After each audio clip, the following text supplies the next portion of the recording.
This program is brought to you by Hungry Jack's and Bunnings Warehouse.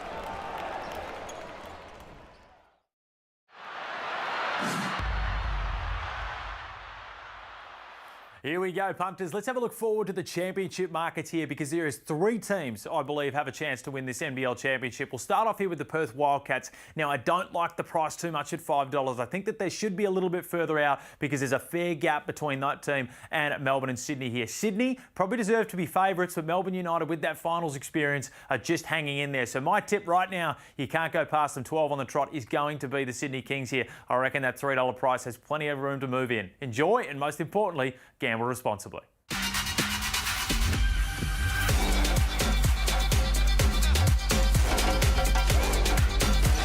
Dellavedova for 3. Got it. Chris Golding from way outside. He has lit the fire. Chris Golding. Look at Melbourne go. Joe Luala Jewel, a little bit of salt into the wound. It is raining threes. Ariel Hook-Porty turning it on. Agata, part of the seas, floated it in. Alley-oop play sees Jack White play above the rim. Beautiful pass. Jack White sized up his chances, took them all on, dropped 2 on him, and he has been hot, Jack White. And here we go with the Joe Show. Hook-Porty following up. Ariel Hook-Porty. Danced it in, looked up, had Agata, the reverse, delightful. Oh, rejected. White, not in my house. Crowd rises 1. Melbourne United on top spot. Dellavedova fires away. Wow. It is raining threes for Matthew Dellavedova. Delhi is on fire. They can finish it in style, and they do. Golding doesn't turn it down, nor should he. Melbourne United go to the jungle and do what they've done in recent times and take the dub. It's going from bad to worse. Home fans stunned.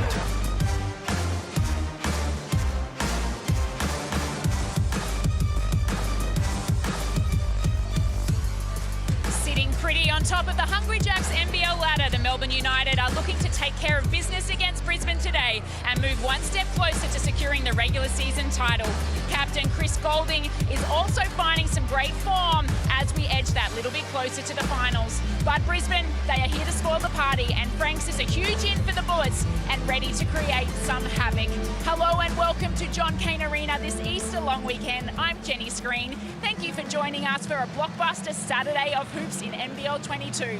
Hopefully the gentlemen are in studio laying off the chocolates as they set to get ready for this great game tonight. Jen, we're not going to make promises that we can't keep. There's a fair chance we're going to destroy Easter eggs during this Saturday doubleheader. Happy Easter, everyone. Jack Heverin joined by 2 of the greatest that we've seen in this league, Shane Heal and Andrew Gaze. And Jenny's right, Melbourne United are cruising right now on top of the ladder. Well, that's right. And you only have to think back, what was it, 2 or 3 weeks ago, they dropped a couple of the Illawarra Hawks, and we started to think, well, are there some question marks about this team? But 3 wins in a row, a very impressive one against the Adelaide 36ers, and really percentage boosting stuff. And what they do is they defend. I think they're the best defensive team in the competition. If they can continue to do that, they're going to be very tough against, though, I will say this, Hammer, a bit of a tricky opponent, a depleted, wounded opponent, but a tricky assignment. We'll get to the Bullets in just a moment. Here's the Amy ladder to set up our doubleheader here in the Hungry Jacks NBL. Melbourne United top, but Hammer, they need to keep winning because Sydney, as you can see there, are breathing down their neck. Sydney, 13 in a row, and they are on fire. But Melbourne's been the most consistent from the start of the season, and they do that on the back of their defence, as Drewy said. They really do it by committee. They've got 10 players that play between 14 and 28 minutes. Yeah. I've never seen that before, but that sort of depth, it's quality. The big thing for them is they have to be able to put points on the board on the back of their defence. They like to get out and run, and that man on screen, there's no one better in the league to be able to do it.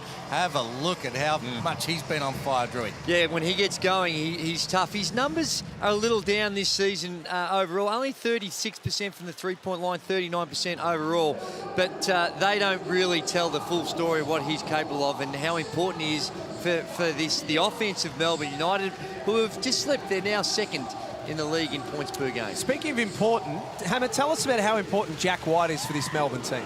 Well, I think he's the constant. He can defend virtually 1 through 4. He's got a great body type, great athlete, coming back from injury. We know he does a bit on the offensive end, but defensively, he's been incredible. And he gets steals, he can rebound, does it all. And just that complementary player, as we have a look at the starting lineup, Matthew Dellavedova, there was a little bit of talk that he might not play tonight. And I'm not sure how many minutes he will. But Shea Lee coming into the starting lineup, and he is a great defender, one of the best defenders there is. Udai Bubba starting as well. To the Brisbane Bullets and their starting lineup, unfortunately for them, severely depleted, not playing tonight. Nathan Sobey, Terrell Harrison, Isaiah Moss, Tom Digba and Tamari Wigness. It's with thanks to DoorDash to celebrate the NBL Finals. DoorDash are giving you the chance to eat your way to LA. Use the code DASH2LA on all orders between now and May 29, and you'll be in the running to take 3 friends or family to see the Lakers play in LA. It is, and it's great to have this man back, Franks. Anytime you got Franks, Patterson and Kadee, they have the capacity to put some points on the board, and Franks, I think, has been an elite find. Let's hope that he sticks around and is a long-term NBL player, because he is a real good one. Still to come tonight, Perth and the Cairns Taipans in a must-win game for the Wildcats. Fans standing on their feet at John Cain Arena as Melbourne United look to make it win number 19 for the season. Shea Lee into the starting lineup, and that's as easy as you'll get for Joe Lawala-Chul.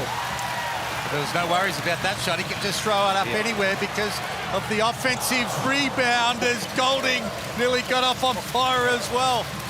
They dodged the bullet. This has been a shaky first 20 seconds for Brisbane. I'm scared for Brisbane. I really am. Drewy comes a little bit more optimistic than I am, but I'm a little scared for the Bullets. That's a nice start by Drimmick. No, it's going to be really come down to, I think, the focus of Melbourne United. If they attack this like it's a playoff game, as they try and sharpen themselves up for that, then you're right, it could get a little messy, but there's enough firepower out there for Brisbane. If they can keep that scoreboard ticking over and the defense goes to sleep, then they're in with a highly remote chance. The Bullets last in the competition for points conceded per game. Here's Patterson. Baseline, tried to bank it home. They concede 88.5 points a game, the Brisbane Bullets. I reckon Drewy could still get 20 against Brisbane. See him walk up the stairs this afternoon. Still, I reckon he could get 20. Franks grabbed that rebound and had a foot on the line. What they do, though, that was when they can put some points on the board. In their last 5 wins, they've averaged 94 points per game. So if you don't pay attention to them and provide them with the respect that they deserve on the defensive end, then you're in for a challenge. The backside of that, though, Drewy, is when they don't score 90 points, they're 0-7. That's right. So they have to be able to get hot. As we see Shea Lee with a corner pocket 3. And they have to get stops to get out and be able to get some easy ones. And that man is critical, because if he gets hot, we know he follows with more in a row. 15 points on Monday, Jason Kadee, in their win over Adelaide, including the 3-ball to seal the game. He's got some big minutes ahead of him tonight. Bubba is long. That's an area of his game that really needs to pick up. We know Udai Bubba, what he can do on the defensive end, but he's only played the 4 games and hasn't shot it well in any game as yet, as Drimmick from the Kmart logo steps in and knocks down another 3-ball. They scored the last 6, Brisbane. They lead it by 3. Lawala-Chul got sold up in the air. Nice take from the big man. Great take. He was tempted by the 3. Just used a little up fake, got them out of the stance. Jeez. Drimmick comes down and fires in transition. As Paul Westhead stepped into the coaching position of the Adelaide 36ers, they're up and down and just prepared to anything early. Looks like they're out here trying to run and gun and have some fun. Well, Chris Golding will be very disappointed with the 2 wide open 3s that he's missed. Patterson forced into a tough jumper by White.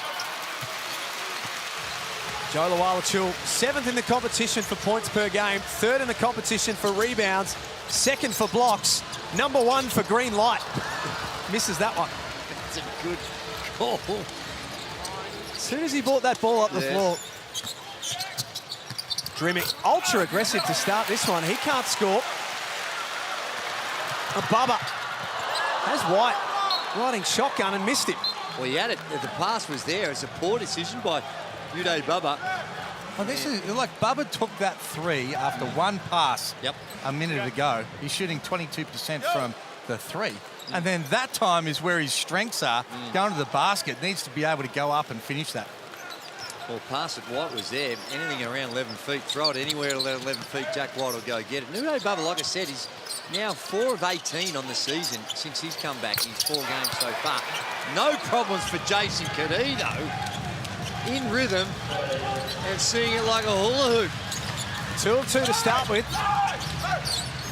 Golding ran out of room. Nice D from Lou, not to foul. Kadee in motion, pulls up.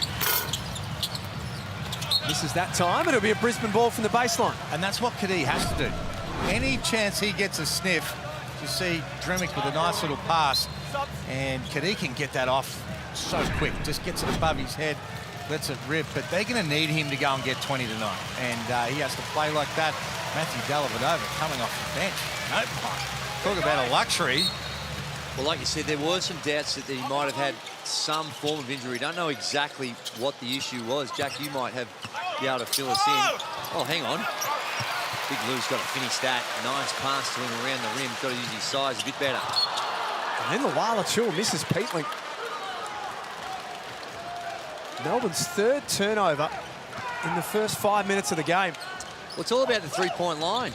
Brisbane have had 10 shots, 5 of them coming from there, and they've been good enough to knock down 3 of them. Kadee, floater off the bank. Jason Kadee has started white hot, has 8 of Brisbane's 13. That is a great sign for the Brisbane Bullets when Kadee comes with this sort of mindset. Wala-Chul deep. 34% shooter across the season from outside. And Kadee for Lou. Beautiful pass. Lou couldn't finish. Patterson, though, well short on the 3. And the Bullets having the game on their terms early. Dellavedova, not shy. Shooting well recently. 37% across the season. Good poise from Peatling, too. He was tempted to be able to get that, got it back to Dellavedova, get his confidence up, and good things happen for United. Those numbers for Delly are impressive when you consider how poorly he started the season from the three-point line. Nice little drop-off, Kadee for Robert Franks. He is looking good, just being able to dime people up. Had a couple of assists to see the big fella. That's easy from there when you're that size and that sort of length and athleticism. But Kadee at the other end, he's been able to throw dimes everywhere. He's hitting threes, getting himself into the paint. He has to continue to be aggressive. Good. That was aggressive. And it was only a couple of weeks ago he had back-to-back games where he was scoreless. So, how to rectify those problems. Dellavedova, guarded by Shuan Xing Lu. He wants it back. Shot clock at 7. That's out of play. Let's get courtside to Jenny Screen.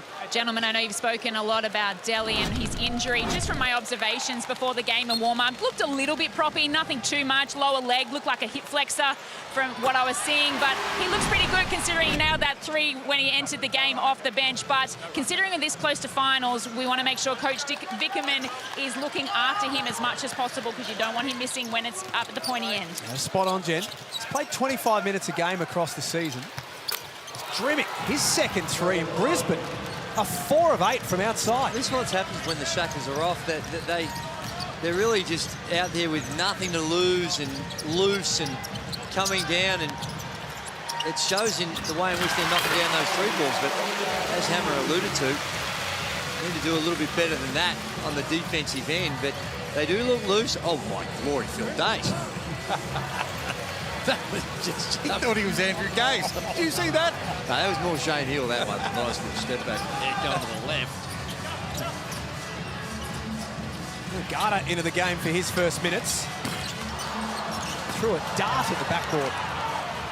Here's Deng Deng, another who was a game-time decision today for Brisbane, is out there. Kadee, catch and shoot.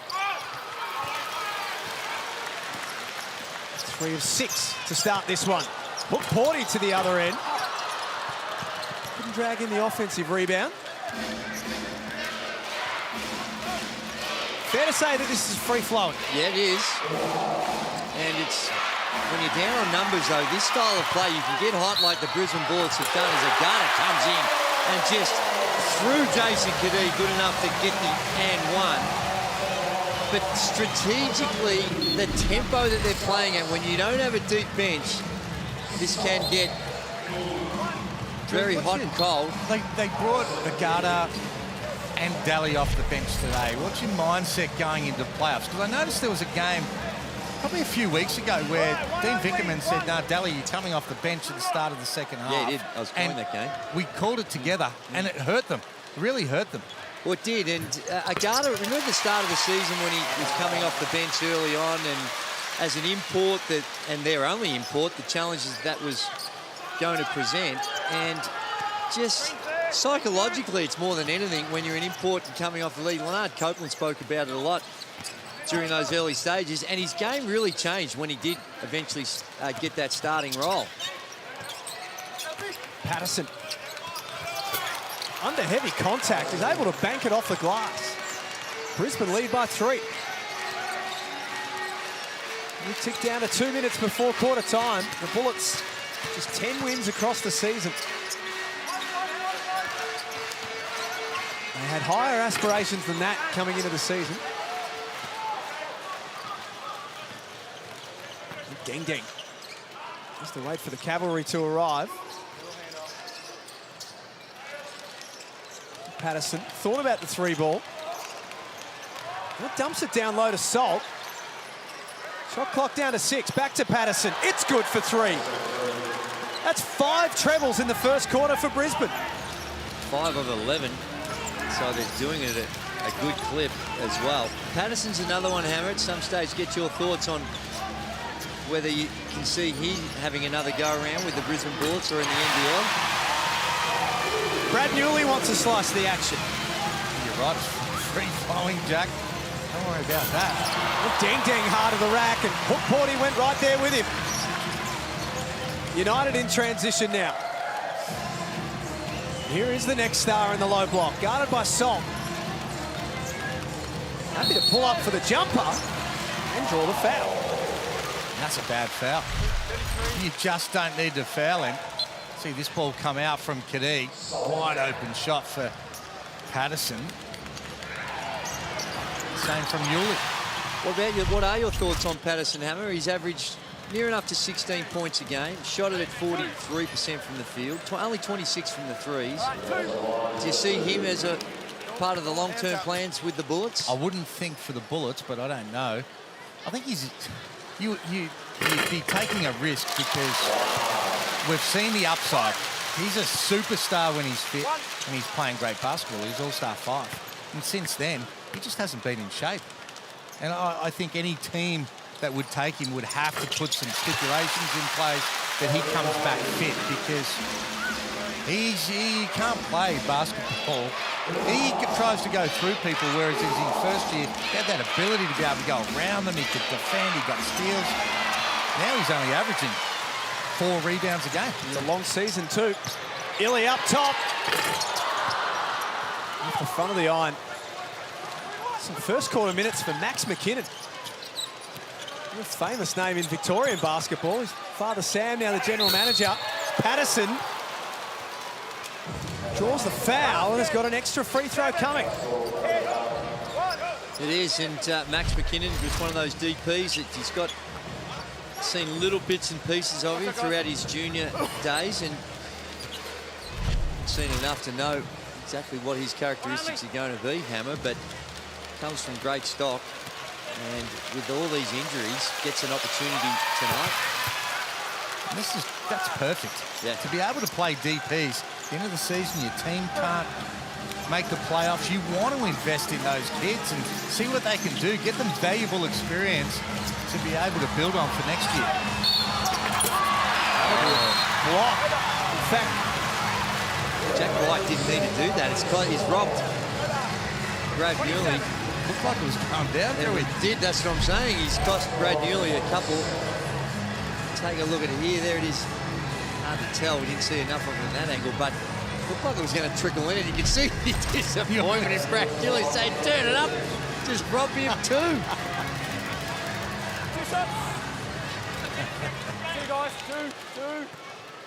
It's Playing funny. some very valuable minutes off the bench. No, he has, and particularly the last couple of rounds, and you know how much he would love to win a title. But one of the quirky stats when the games between these two teams is that Melbourne United have got 6 players that average double figures against the Brisbane Bullets. And here's the kicker though, Hammer. Chris Golding's not one of them. Chris Golding's only averaging the 9 against Brisbane.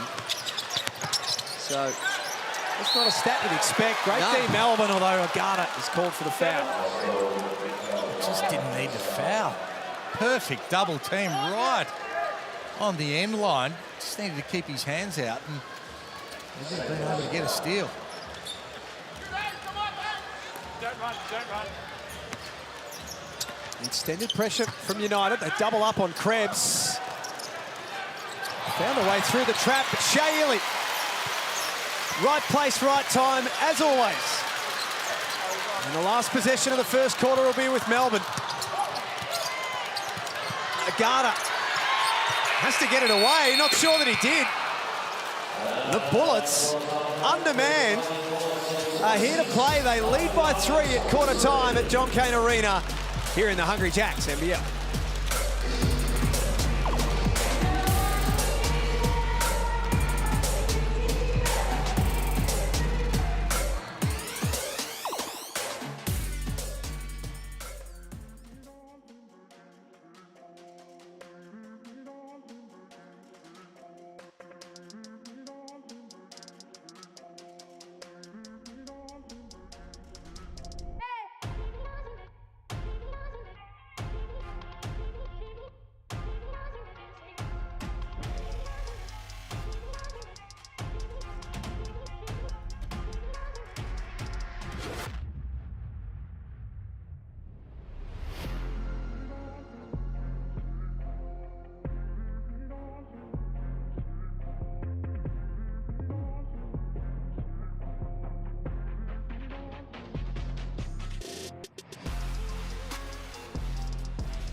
Great to have your company for Easter Saturday here in the Hungry Jacks NBL. The Brisbane Bullets lead by 3 at quarter time, 26-23.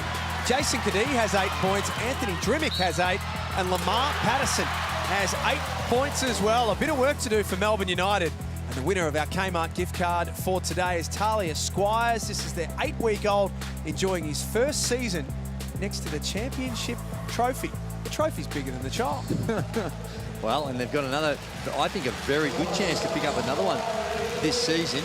They wouldn't be my pick at this point in time, but they are right. Sydney, and I look like a genius because I had them in the pre-season as well. So that's another reason why I'm hoping they might get I can't see anybody beating Sydney in a series right now. But again, things change as the season goes on. The thing they've got in their advantage is they're taking momentum a whole lot of confidence, and they're just set with their roles. Yeah. They buy into their roles. They look like they're having fun. Chase Buford's done a really good job of keeping a lid on it as well. And but like you said, you get to the end of the season and anything can happen. There's no doubt about that.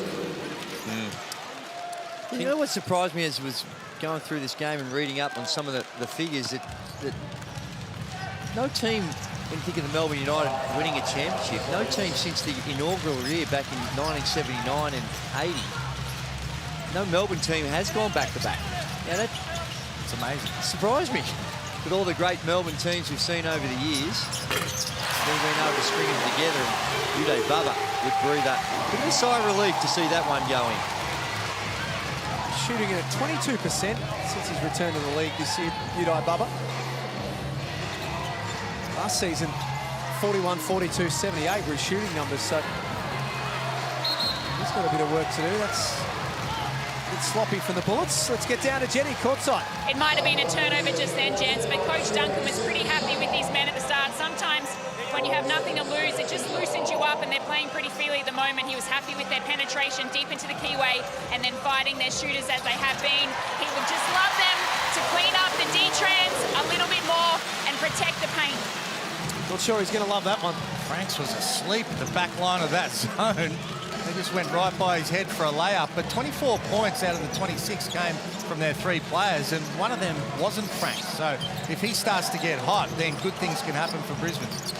I'm not sure he's had too much of a touch. The quickness that they're playing, he's got to rely on people getting him the ball, and he needs to see a little bit more of it. He's 1 of 1 from the field.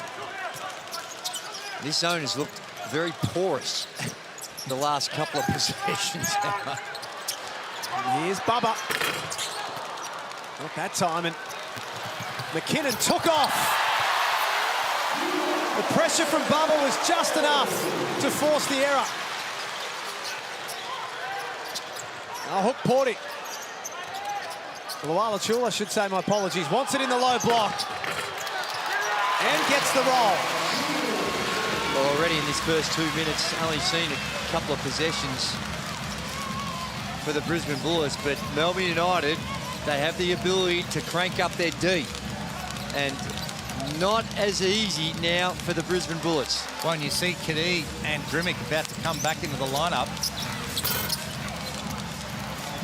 And it's hard when you've lost players, you don't have that same depth. Those guys looking to get 2 or 3 minutes at the start of the second quarter, they've lost a bit of momentum. Illy buries the 3. James Duncan has seen enough. United have turned a 3-point deficit at quarter time into a 3-point lead. There's Bubba on McKinnon. Great hustle. Now they look switched on, Melbourne. They do. That's a good recovery. Uday Bubba had to put the Jets on. And,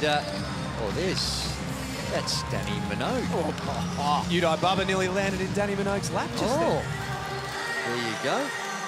And it was Sam's son that fell into that lap. I'll tell you what, Drew, he's a youngster growing up in Victoria and a Southeast Melbourne Magic fan. Danny Minogue, about to tell us. No, that man right there. With great respect to Danny. That man right there, Sam McKinnon, was box office. No, he was. He's an Olympian and elite athlete. And I think in this era that we've gone through, if the NBA was as it is today, as it was back then, he would have been in the NBA. It's just that the game changed. He's absolutely an NBA athlete. And there's another superstar, Stephen Hoare, who won a couple of titles with the Melbourne Tigers. What a role player. The ultimate role player. Just a great guy, too. Jenna O'Hay, if you don't mind. She's decided to hang him up as well. So what a career she's had. Amazing Superstar. career. And WNBA, playing for Australia. That's Captain right. for Australia. Yep. I was reading, I don't know if it's Chris Anstey or someone suggesting that maybe the best six-man award should be named after Stephen Hoare, such as the impact that he had over a long period of time with a few different organisations. Drimmick, nice cut and foul. Really good play from Drimmick. Again, pass, looked like he was going the other way. Just got the chance to be able to face cut. Danny Yumi. She's in all the action right now, Danny Minot. He is. The firing line there, look out. Almost getting it again. Anthony Drimmick has 10 points on 4 of 7. Only averaging 6.5 a game this season. That's incredible to me that he averages 6 points. He had a tough start to the season. His shot wasn't there, and I actually think they were still trying to figure out his role with the new coach coming in. And eventually they found how to get him involved a little bit more. And the second half of the season has been far superior to his first. Kadee downhill. Hands off to Lou. And the big man will be on the free throw line.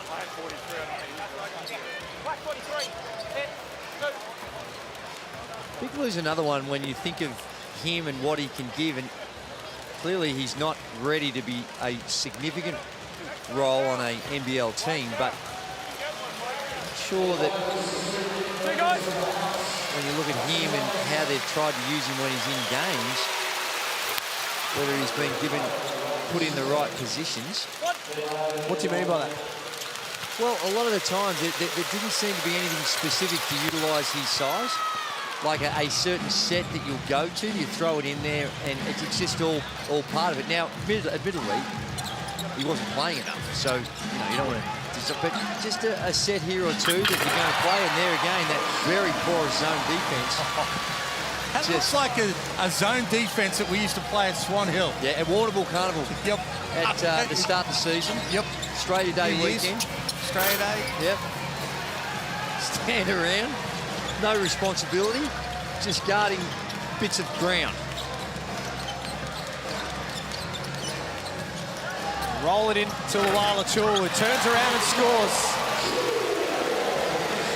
12 points, 7 rebounds in a quarter and a bit for JLA, and now a block to go with it. He's hunting another one here on Lou, who travels.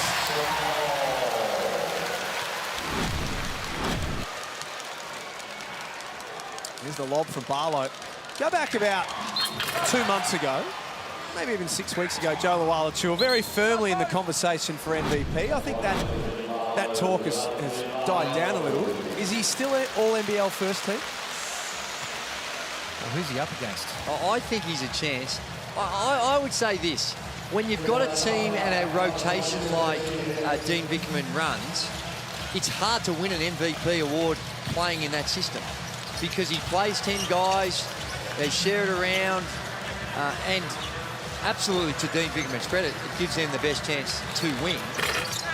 But when you've got so many stars around you, that it is a little harder in that setting sometimes to get that level of recognition. But I think he's still worthy of a first-team appearance. Hammer, you still got him in there? You'd have to go through player by player. So is he more valuable than Jarrell Martin? Or Xavier Cooks? Or Vic Law? Or Mitch Creek? Dwight Reith? Yeah, I mean, it's a good conversation. He's had a terrific year, and he's playing for the #1 team in the competition. So you can certainly make an argument for it, but the talent in that front court, and with some of those undersized guys, particularly that Sydney have got, to go on the sort of run and have the sort of success they've had, they've got to be a chance to be able to put a hand up as well. That'll be an unsportsmanlike foul. Jack White was in transition. Whether you like the rule or not, one thing the officials can't be confused of is not being consistent with the rule. Well, you've got to be, if you're in a sound defensive position now, that's going to be this is C3. No, yeah, that's unsportsmanlike now. I don't like, whether you like the rule or not, you're right. I don't know what's he complaining about. Like, this rule's been in for a few years now. Jason, please. Jason, please. I get it. I've had enough of him. I know, but everyone has enough of him. He gets smashed every week, so he's allowed to vent some frustration. You just can't hit someone in transition. Righto, but he barely touches him, and then he gets smashed every game more than I've ever seen anyone in this league, and gets no calls. So you've got to understand his frustration. I hear you, yeah. That's smart by Jason Kadee, saying, listen, I'm not going to win the argument about the offensive or the unsportsmanlike foul, but he's just alerted the official that we think that Lamar Patterson gets an unfair go down the other end. Yep. So just put that seed into his head. Very smart by Jason Kadee. I think he argued his point well and did it the right way. White muscles in. Good score from underneath. Threw it onto the legs of Trimick and gets the ball back for Melbourne. United lead by 4. Let's get down to Jen. Guys, I just have a question for you, Drewy, and obviously Hammer, two of the great shooters of our game. Chris Goulding, he played 5 minutes in that first quarter. We know he's averaging 26. He's just entered at the 7-minute mark. As a shooter and a player, similar to him, is it hard to get into a groove and into a pattern when you're coming in and out as much as he is? Or do you think this is an exception to the rule that they have this depth and are able to just rest him as much as they can? Yeah, it's a good question, Jan, and I've been saying for years, I know Lynette Copeland as well, I think Chris Goulding needs a little bit more. A few more touches, a bit of momentum. It is hard coming in and out of the game, and because they do have so much depth, and I think it's, Dean probably gets a little bit frustrated from some of the breakdowns on defence from Chris Goulding, but you need guys to be able to make plays. And if they're going to win a championship, they need to run with him. He needs to get lots of usage. He needs to be playing with that swagger that he has where he feels like nobody can stop him. If he doesn't play like that and he averages 12, 15 points a game, they're not winning a championship. No, it'll be tough to see how they could do that, albeit this season they have been one of the more potent playoffs are different, offensive. Drewy. Playoffs are different. No, that's true. No, they're going to need him. When they won in Perth, you could see he had that swagger, and it gives confidence to everybody else. And did he step out of bounds? I think he did. Well, it might have been a 5-second violation. I think but either way, it's a turnover. I think for most people, getting back to Jen's question, is that for most people, you're right, you need that rhythm, you need that timing, you got to understand it. But Chris Goulding is one of those guys that can turn it on and off. Can be a little streaky. Robert Franks blocks the shot of Jack White. Patterson's pulling up. That doesn't go. Rebound Goulding, end-to-end at John Cain Arena. And Bubba had an eternity to size it up. Offensive rebound, Hook Porty, excellent to Bubba. Talk about heads-up play. Well, that's when he's at his best. Transition and being able to cut off the ball to be able to get easy ones. As Jason Kadee with a nice little floater for his first 2 points since quarter time. 3 players in double figures for Brisbane. 1 for Melbourne United. Joe Luala-Chul has 12. Dellavedova in the paint. I spoke about Franks probably needing a few more touches, but he's still only got 2 points.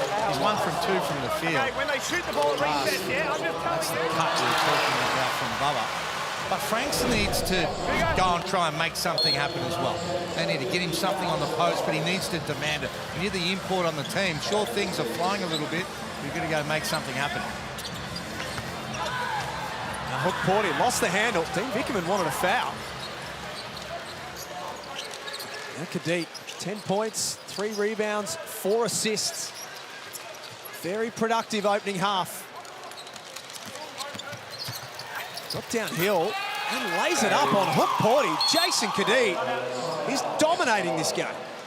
Well, straight away, Dean Vickerman calls a timeout. He'd be upset. Jason Kadee starts beyond the 3-point line and almost goes unimpeded all the way to the basket for an easy 2. That's what would have been upsetting to Dean Vickerman.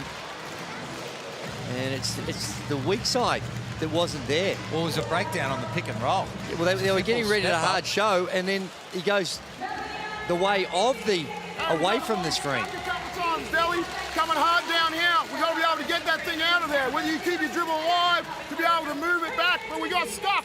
He gets stuck and picks the thing up. We got shorten passes and start moving. We all stood there as well. They're trying to play pretty fast on a score right now. All right, so again, whoever it is taking it out, all right, you're right there. Let's try and slow that thing down at the point, keep things in front of us. They're making those kick aheads, all right? At different times, you're going to have different matchups from where you are. Get that communication right. We got ball screen in the middle of the floor. Make sure the communication's right and strong. Keep hustle. What are we saying? Here we go. Well, that last bit was what we were referring to with those on-ball screens, and it was the lack of communication. He didn't accept the screen and went away from the screen, and there was no weak side help there. And they get an easy chase. Kadee gets an easy 2. Melbourne with 2 more games to come for the regular season. They'll play Cairns at home on Monday. And then round 21 will play host to the Tasmania Jack Jumpers. And the way that Tassie are going, that game may still be live for them. They may need to win it. How good have they been? That is such a good story for what Tassie's been able to do in this first year. Didn't have it all their own way last night either. They had to work pretty hard for the W. Oh, they've had to fight virtually every game. Yeah. And they play with that sort of mindset. And they've really got something great to be able to build with next year. And I'm sure they'll keep a nucleus, and then you look to add a couple of little bits and pieces. And but that whole state would be so excited with what they've been able to do. And I think even for their biggest fans, they would have overachieved on what the expectations would have been. Did you have them finishing last? No. I had them second last. They had him down in the bottom, but I think that Scott Roth has done a magnificent job of recognising the talent that he's had and put in place a system that suits them, their stage of their development being their first year, and I think that he deserves a lot of the credit for the way in which they've been able to play. The reason I asked that, and I certainly wasn't trying to be disrespectful, but we were talking about it last night in the coverage, and the general feeling was that they would finish a long way down the table. Yeah, definitely. So to be where they are.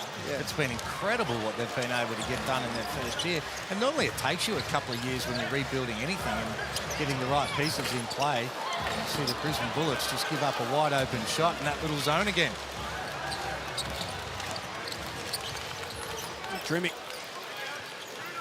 He's 11 points on 4 of 7 shooting. One of the 3 Brisbane players in double figures. Franks trying to get himself involved. That's what Hammer was talking about, just taking charge. Now, that was only his 3rd field goal attempt. He's 2 of 3. And you could say the same thing down the other end. Chris Golding, he's only had 2 field goal attempts himself. He's 0 of 2. Pass knocked out of bounds by Franks. He's missed the last couple of games. Averages 8.5 rebounds a game, which is the best of any Brisbane player since they returned to the league a few seasons ago. He's had a very, very good first season here in the Hungry Jacks NBL. Golding for 3. Bottom of the net. Great little screen too. Good flare pick. Enabling him to be able to get going. Expect another one in the next couple of minutes. That's just great defence by Shea Ely, trying to put some pressure up. The guy buys him, but he's still able to slide his feet and contest that shot without fouling. And when you think of this team, this United team, they are elite defenders. Even Agata, he was brought in primarily for his defence. Jack White's elite. Shea Ely is right up there. And Matthew Dellavedova, he was an elite defender in the NBA level. So they've got some real options that they can throw at teams in matchups. Barlow gave up his look. Illy lost the handle. Tanner Krebs had no idea where the ball was for a second. Garda drives and misses. Ding ding. Kadee looks for Drimmick in the corner. 3rd made 3 of the game for Anthony Drimmick. He's the game's leading scorer with 14.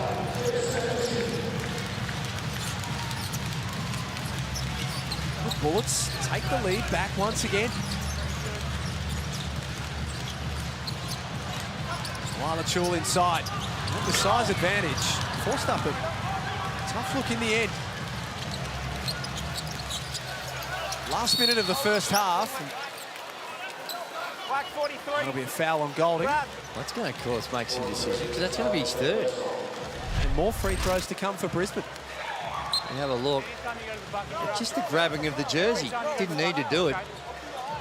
And it's hard for the officials to avoid that. Not a lot in it. It wasn't a great pass, but anytime you grab the jersey, it's going to be hard. Funny how that's not no sportsmanlike, based on the way the rules. I think pack it up. I don't know. I agree. Grabbed his jersey to stop him getting a layup. Wow. No, I'm saying technically you're probably right. Based on the rules, I'm not saying it should be. Yeah. I'm saying explain to me the difference between I hear Patterson's and that. Well, I think Patterson's is in transition. Of course. But there was four other people between him and Bucket. No, it's a valid point you're making. Luala Chul, too big, too strong. Takes his tally up to 14. Equal with Anthony Drimmick. The Bullets continue to want to play fast. Krebs had his shot blocked. Caleb Agata doing it at one end. Couldn't nail the three from the other. Second chance. Missed it almost the exact same way. He was deep on the first, had another crack from the exact same spot, and he was deep on the second. No adjustment made. They're perfect. Normally when you miss that first one, it comes straight back. Dang. I reckon you make 90% of those. It's just like... Look at deep. Made it hard work for Drimmick. Late in the clock, Shea Ellie's hands were superb. Brisbane couldn't get a shot away in the end. Melbourne have got 1.4 seconds left to try and conjure something up. Caleb. Here, please. Thank you. Not sure what that is. Illy from halfway, not that far off. The Bullets lead by one. They've got the bare minimum suiting up this afternoon, and they lead against the top of the table, Melbourne United, on their home floor. It sets it up for a huge second half.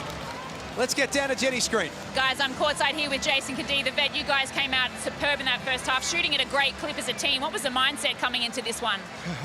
We've had 6 at training for the last 3 days, just trying to come out with some energy and just make some things happen. Obviously, they're the top team for a reason, and being down guys, we just have to come out and give it all, and we've done that so far. Yeah, you've played really loose now. You know the defending champs are going to come out in that second half. Who you got to keep an eye on? It's more their D. I think they try and ramp it up physically when they do this stuff, and they'll try and get up and hold and all that kind of thing. So if we can just keep moving the ball and playing like just simple basketball, I think we can keep playing with them. Good luck in the second half, Jace. All the best. Brisbane Bullets lead at 46-45 at John Cain Arena. We'll pull it all apart on the other side of this. And a reminder as well, still to come tonight, the Perth Wildcats play host to the Cairns Taipans at RAC Arena. It's a big night here in the Hungry Jacks NBL. Don't go too far.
Half-time at John Cain Arena. The Brisbane Bullets, undermanned. They don't care. They're here to play, and they lead 46-45 over Melbourne United. It's fair to say that the Bullets have embraced a carefree attitude to this game and are happy just to let it fly. It is. They're playing loose, and when you play like that, there's no pressure. They're getting up and down and no expectations, and as such, they're shooting at a pretty good clip, particularly from the three-point line. And they're getting up and down and playing at a high-tempo pace. The problem with that is when you've got a shortened roster, then it's going to be hard to see how they can continue to do it at that and maintain that same level of energy. But on the defensive end, I'd highly recommend they never, ever look at a zone defence in the second half because it was not good in the first. But to their credit, hey, they're up by one. And if they can maintain the offence, puts a lot of pressure on Melbourne United, and it's been Drimmick and Kadee, those two. And when you think they've got 46 points and Franks and Patterson aren't in those leading scorers, that's a good sign. And Joe Luala-Chul has been the main scorer for Melbourne United. Look at the shooting percentages they've been able to keep, despite some of that defence not necessarily being all that intense. They've been able to keep Melbourne United to pretty modest shooting from the field. And I think it's been a surprise, really, that the Brisbane Bullets have been able to come out like this and knock down those shots. And I think at half-time, Dean Vickerman will be having a strong focus on the defensive end. They are the #1 team in the competition for points conceded, Melbourne United, so you can imagine that their defence is going to crank up in this second half. Hammer, from one shooter to another, take us through Anthony Drimmick's first half. He's definitely embraced the free-flowing style of this game. We spoke about it during the call, only averaging 6 points a game. So coming towards the end of the season, he'd be thinking about, well, I need to put some points on the board right here, and not a lot of pressure on. We've got men down. He's somebody that we know can hit the three ball, even though he hasn't done it at a great percentage this year. So that's their chance. You know, Kadee, Drimmick, Patterson gets hot. Franks hasn't done it so far, but they'll have belief at the offensive end. Can they keep Melbourne United to a limited amount from the field goal? That's the only chance they've got. And the people yelling out hardest at home are the Sydney Kings fans because they want Melbourne to go down tonight. Drew, talk to us about a Melbourne perspective in terms of the motivation. You touched on it right off the tip tonight. When you know that the situation's pretty clear and that you're going to play finals and finish top two, how do you motivate yourself for a game like this? Well, Hammer hit the nail on the head. It's about trying to finish first. It gives you that home court advantage right throughout the playoffs. So there's still a lot to play for in this game, and that's the surprising thing about it. No matter what the coach has said before the start of the game, saying this is a danger game, be prepared, anything can happen. When you see so many people out and you see that the preparation has been difficult for the Brisbane Bullets, psychologically in that first quarter it looked like a team that thought, oh, all we've got to do is show up and things will take care of itself. There were signs in that second quarter when they did crank it up that they would have an advantage, and that's going to be the key for Melbourne United is what they do on the defensive end. They're getting theirs. They're getting their 90. They got their 45, but to give up 46, that's the big ticket item for what they have to talk about at the halftime break. Did you mean to say that Hammer hit the nail on the head, or was that just some of the creative genius that we get from that you? was pure accident. What he does. Pure accident. Speaking of getting theirs, Joe Luala-Chul always finds a way to get his. He's one of the leading scorers in the competition this season, has 14 and 9 at halftime. Well, he's the only person in double figures. Next highest scorer is Shea Illy with 6 points, and he's 2 from 6 from the field. So particularly when they're playing that sort of defence that looks more like a sieve in that zone that Drewy was talking about, he's had opportunities to be able to go straight down the middle, almost uncontested, to be able to finish with that length and athleticism. And if this keeps going, he's going to have a big night. It is, and when you look at Melbourne United, they've already played, I think, 11 players in this one. Yeah. And I think that would have been somewhat by design. I know they play a lot of players, but when you think, well, we're in the top two, we've got it sewn up, we'll spread it out and perhaps minimise our chances for injury. But I think there comes a point in time in games like this where you've got to get back to I think that was my point on the starters. I think you have to have your starters into the playoffs so everyone understands their roles. At the moment, it is a little bit all over the place for Melbourne. Melbourne have got some work to do, no doubt about it. Brisbane lead 46-45. A reminder, still to come. Not long after we finish off here, we head to the crossover. And then after that, it's Perth and Cairns at RAC Arena. You're watching Saturday Night Hoops here in the Hungry Jacks NBL.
Third quarter not too far away at John Cain Arena. Brisbane leading 46-45. Melbourne won that second quarter by 2, but the Bullets still have a 1-point lead heading into this third quarter. What would be the number one thing that Dean Vickerman would have had on the whiteboard at halftime, Hammer? Defense. Everything's about defense for them. They hold their opponents to 80 points, so they really need to be able to tighten up. And, you know, they've got 4 players that really can score for the Brisbane Bullets, so the focus has to be on your pick-and-roll defense, keeping Jason Kadee out of the lane. We know he's a great passer as well, so understanding the scout, being disciplined to it, and expect them to really tighten up in the second half. I reckon he also would have made a point, he would have looked at the stats and thought, well, we need to find a way to get Chris Colvin going as well. Get him some more looks. He's averaged 18 over the last 5 games, and he's going to keep this scoreboard ticking over. He's got to be a big part of it. Lala Chul off the front of the iron. He's 14 at the half. Brisbane with 1 game to come for the season. Next Saturday, they'll play in Cairns. But they also haven't beaten Melbourne United and Cairns Taipans, the 2 teams that they have, the only 2 teams they haven't beaten. As Lamar Patterson just waltzes in for a that's layup. Poor defense. That was from Bubba too. That's his strength. You've got to stay between your man and the basket. And let's be honest, Patterson isn't lightning quick. Golding with a foot on the line. His last touch by Salt, the Melbourne ball.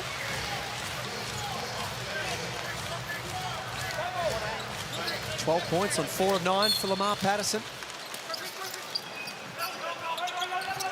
Golding off the inbound. And Jack White couldn't drag that rebound in. Here you go.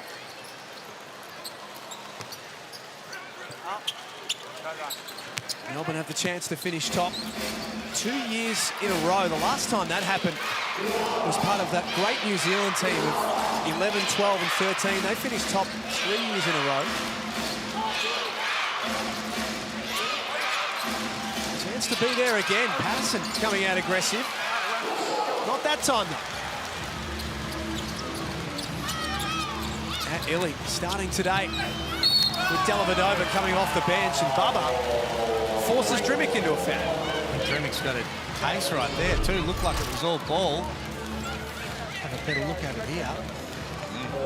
Bubba he was the one making the contact by leaning in. And then he just fell over. Drimmick just a little bit like that. Sliding in. That's a 50-metre penalty now in the AFL.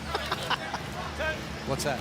Any sort of wave your hand gesturing, or pull a funny face, and what is next thing we do here?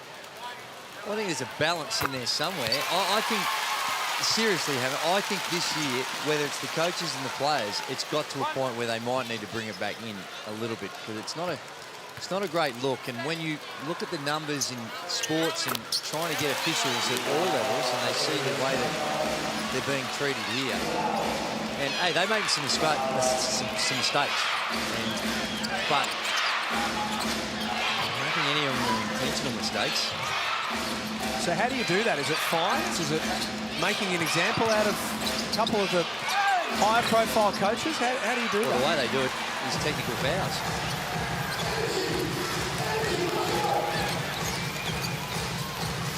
Lala Chul. Forced one there over the top of Salt. Patterson started well in this third quarter. Drimmick turns the corner, the spin, and then tried to score with the left hand and couldn't. Bubba in transition. There's Lala Chul. Melbourne back in front. Lala Chul with his 10th double-double of the season, and now has a block to throw into that box score as well. And this is how Melbourne get themselves going. When they get stops at the defensive end, they get the ball out quick, get to the races and score the ball at such a high percentage. He runs the floor so well, Lala Chul. That time there gets the reward for that effort. And down the other end, aggressive, helping out, blocking shots, diving on balls. And you need someone in these types of moments to set that example, provide that spark, and so far it's been Lala Chul. doing that, and he's up to 16 points, 8 of 15 from the field. Udai Bubba, his 5th game of the season. Championship winner with this team last year. He's come back in and averaging close to 19 minutes a game in 4 games so far. So Dean Vickerman really showing a lot of confidence in Udai Bubba to get him into the rotation. I thought it was an interesting call, bring Bubba in instead of an import, though. They've got an import spot up their sleeve. You know, Bubba's familiar. He's won a championship, so they know him. He knows the system. He knows the league. He's had success here. But he's not that import player that's going to be able to take over a game if other people are kept down as well, that they may need come the playoffs. Yeah, I can see both sides of it, and I could also see if you're here, if you're Dean Vickerman and their coaching staff, and you're saying, well, things are going well, we're on top of the ladder, and only lost 7 games all season. Do we want to bring in someone that might be a little bit more disruptive and change the roles of others more significantly? Look at that athleticism of Jack White to drag in that O board. And there he is again. Didn't get the tip to go. Patterson downhill. No foul called, first or second time. 3rd tip doesn't go.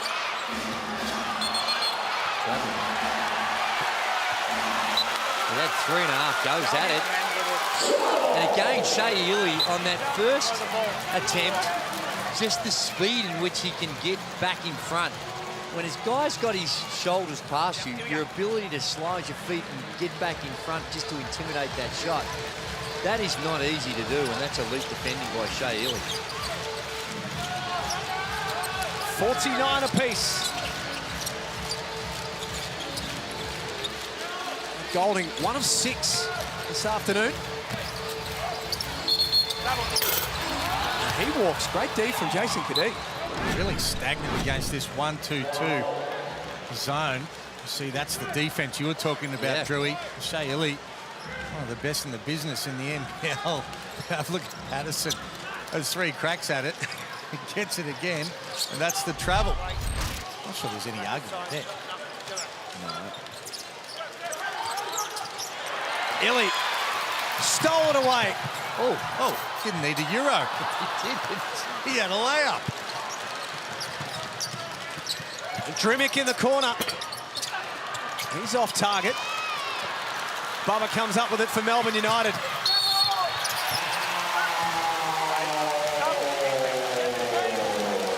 And draws a foul.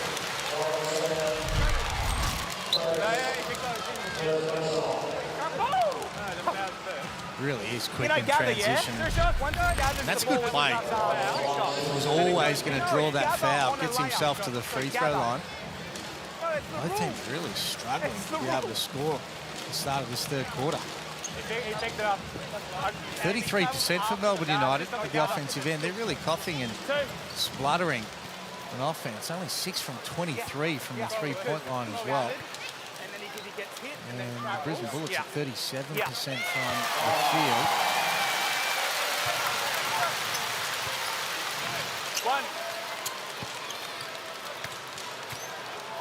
Melbourne last in the competition for free throws this season, shooting at just 70% from the stripe.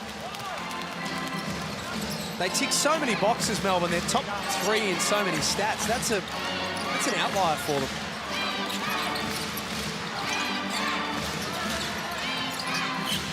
Move from the foul line. That looked nice. That did. And that's not a shot in that technique that you would necessarily be encouraging him to do that all that often, but time, had plenty of space and knocks it down. Brisbane back in front by 1. Continual lead changes at John Cain Arena. Luala Chul, no one had a body on him. Tips it in. 18 and 12, his numbers. A couple of blocks to go with that. Franks with a hand in the face. He needs to start trying to make it few more things happening. He's 3 from 5 from the field, but 5 field goal attempts isn't enough for somebody like Franks that's been so good at the offensive end this year. It's a combination, like we said, is maybe him, but I also think they need to do a better job of making a target out of him. Now Kadee goes bang at the other end. Brisbane have scored the last 5. They lead it by 4. Shuan Xinglu looks to be in severe discomfort. This is the last thing that they need. Well, anyone wants to see, but certainly when you look at the injuries and the stage of the season, this is a real concern for the big fella. So he hobbled up the court. That trip down the floor for Brisbane. Just in the background, we could see Lou hobbling. And then after the Kadee basket was made, he hit the floor. We'll take a look at it in a moment, but he's in a lot of pain right now. Let's have a look at it. Well, that's... Knee on knee? Yeah. That's the good thing. Yeah, that's what I was about to say. That's probably an encouraging thing to see because it didn't look like a twist. Yeah. Watching here, he goes to take off and he can't. In a bit of discomfort, the big fella. It's like a big tree hitting the floor of the forest.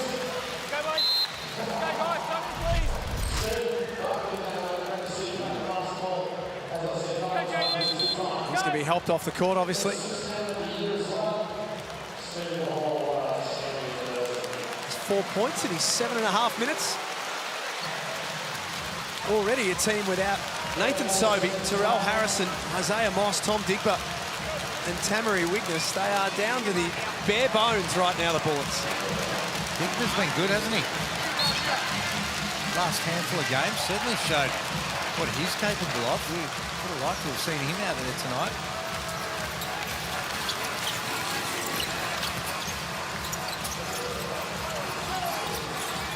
Dellavedova back into the game. As is Dave Barlow. His pass up top for Agata. Just 1 of 6. He does not look like making a 3. The ball with no confidence, just throwing it up there. Shot clock at 9 for the Bullets. Kadee, little 2-man game with Deng Deng off the back of the iron.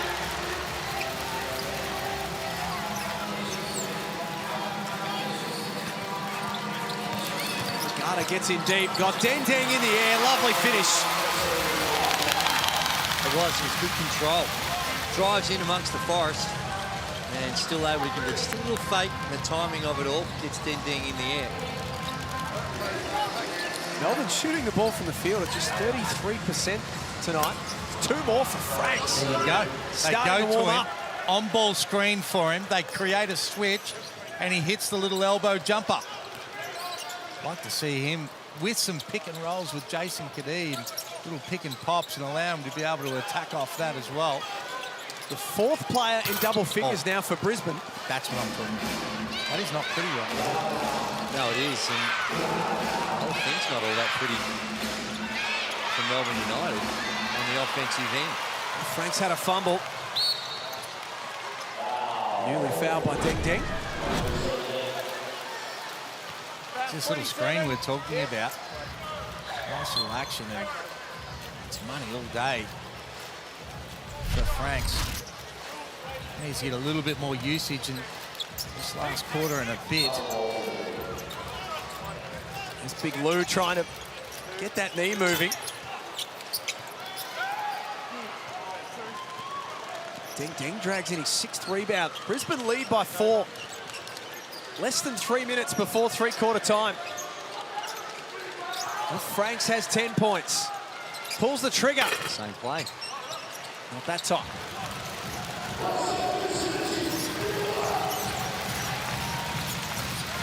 Perth and Cairns still to come after the crossover.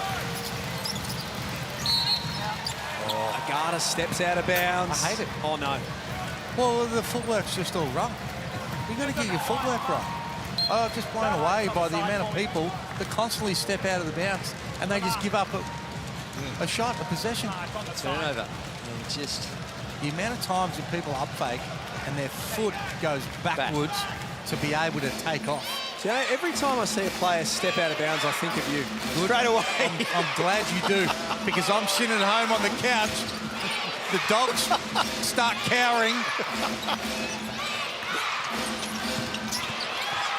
Deng finds Patterson. That is easy. We've spoken about the porous zone defence by the Brisbane Bullets, and very uncharacteristic of the Melbourne United. Some of the breakdowns that we've been seeing this afternoon is not the sort of defence that they've put together throughout the course of the season. Lacking a bit of energy too. Yeah. We're about to head into the Brisbane Bullets huddle. James Duncan, in his wildest dreams, couldn't have imagined that things are as they look right now. 60-54, 2 minutes before three-quarter time. Now, one of the major competitions we've had running all season long here in the Hungry Jacks NBL is the Latrobe Sharp Shot. Oh, it's in! This is Tiller Nichols. Oh, that's... Tiller Nicholas, I should say. He would have had a better chance kicking it. To win $100,000 and then 50 from halfway. Oh. So, just a little background on Tiller. He's actually on his honeymoon right now. Latrobe have flown him down to Melbourne to take part in the Sharp Shot.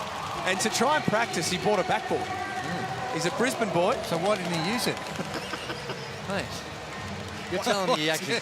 He should have unpacked it. I don't know. Are you telling me he actually practiced? Because it certainly didn't look like it after those two attempts. But I guess if you've never shot a basketball before, that perhaps something be a little bit more challenging than what we want. Perhaps just buy the ring to go with the backboard. That's okay. Next time. Well, there was no fear of the backboard getting damaged by any attempts after in all seriousness, a huge thanks to Latrobe Financial. They're wonderful supporters of Australian basketball. Greg O'Neill and the team, great supporters of this league too. We love having them involved.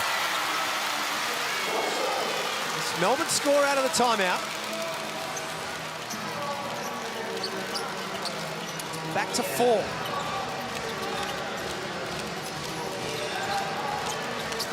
Franks, Deng was left wide open. Can't make them pay. A small lineup out there right now for United. For Brisbane, I should say. Dellavedova into the lane, scores. 2 good plays in a row for Daly. The last one was with the assist. This one's for the drive. Got his floater up. He's only played 11 minutes. He's got 7 points now in those 11. It was a game-time decision coming into tonight. Maybe a Melbourne ball. Nice hands. Robert Frank's not happy about it. Let's get down to Jen. Guys, just listening to Dean Vickerman there in the timeout. He talked about their zone motion. We've seen the Bullets run a little bit of zone. They need to move the ball better to get better looks and penetrate. On the flip side, defensively, they need to be more accountable one-on-one. There's too much easy penetration from Brisbane, and then the kick out and the looks. But the stops is what's helping them and what you're talking about, and then he wants them to push it in pace. Frank straight through the middle of Barlow. No foul call. Golding forces Cadee into Melbourne's 4th of the quarter. Great D by Dave Barlow. Really able to move his feet. He's been very good at that his whole career. And then that's a good foul from Cadee as well. Playing one-on-one in transition against Golding. Golding's just got a technical foul. And that's his 4th. Oh, he's been getting the tech 4. Okay. Chris Golding straight away went to the bench and said, sorry, fellas. My bad. Yeah, that's his 4th. It seems strange, considering that he may have wanted a shooting foul, and they've given it on the side. Robert Frank's there just putting his contact lenses back in. Thought he was FaceTiming someone for a minute there. I suppose it is bedtime. If the kids are just about to go to bed, just a quick FaceTime. Barlow. Late in this 3rd quarter. Newley. Short. Looks like Hammer, they're starting in a 2-3 zone, and whether it's 3 or 4 passes, they ended up, they're changing it into a man-to-man. But what it is doing is it's causing some confusion out there for Melbourne United. on the offensive end, where they've been poor, 33% from the field. It will be their lowest by any team against Brisbane this season, the way things are going for Melbourne. Last play in the hands of Illy, has Barlow, good look from the corner. Knocks down a big three late and ties it away at 61 apiece with a quarter to play. United haven't been able to have this game all their own way. We are set for a big fourth quarter at John Cain Arena here in the Hungry Jacks NBL.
It's a tight one at John Cain Arena. The Brisbane Bullets and Melbourne locked away at 61 each to the first place Melbourne United up against 7th Brisbane Bullets.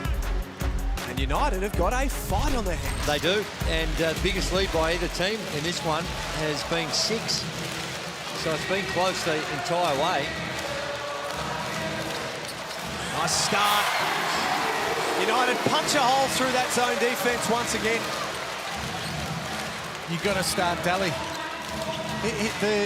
His presence in the last 3 minutes, he's had a couple of assists and a score. We know he plays great D, good leadership. He is critical to their championship hopes. He's out there to start the fourth. Trying to guard Lamar Patterson. Little runner goes up. He has a tendency of taking over down the stretch, Lamar Patterson. He starts the fourth quarter with a bucket. Newley. No good. Franks, Drimmick, Kadee, Patterson and Salt out there for the Bullets. Here is Lamar from the elbow. Well, you're right, Jack. He gets this stage of the game and he feels like this is what he's paid to do. To be able to make these shots. 4 quick points. Dellavedova, top of the key. Got it to go. You're right, Hammer. He's delivered at just those few minutes before three-quarter time.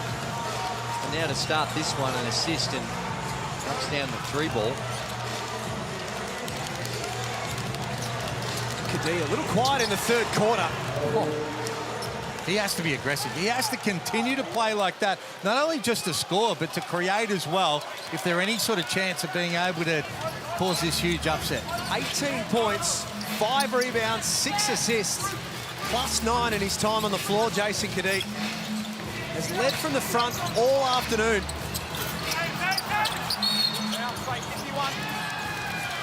Foul on Illy. Push. I got it. Brad. Up the whistle, Brad. Don't touch. Melbourne will get their chances, Jack, in this game, but they're going to have to knock down threes. At the moment, they're 8 from 31. Yeah. It's almost like Brisbane have tempted them to take shots. They haven't been able to knock them down. Chris Golding's on the bench with 4 fouls. He's 1 from 5. And there hasn't been anyone that's been able to get going from the perimeter. JLA's played well from inside and in transition, as is Shaylee when he gets ahead of steam in this sort of situation. But Daly's only the second player to hit double figures, and he's got 10. Well, and what even makes it a little bit more surprising is this season, Melbourne United, the best three-point field goal shooting team in the competition, almost 35% from the field. So a lot of that, I think, is just comes from the respect and the way in which you're creating shots. There hasn't been a whole lot of great looks, and certainly with the way the Brisbane Bullets have been playing in that zone defense, they've tried to attack it and been very successful at it. Drew, just take a look at this as Shea Elliott looks for his second free throw. A poll today of 75 players in all the News Corp publications around Australia, great supporters of ours here in the Hungry Jacks NBL. Shea Elliott, by the players, voted the most underrated player in the competition. Yeah, I can believe that, for sure. I can too. I can certainly believe those others as well. Although Yanni Wetzel is an elite player and he's gone over to play overseas, and we wish him well. He's not probably underrated. Hey, he's not underrated. He's a star. I think he's a superstar. Yeah. But I think that a lot of people just see him as a great player rather than as a superstar. 67 apiece at John Cain Arena.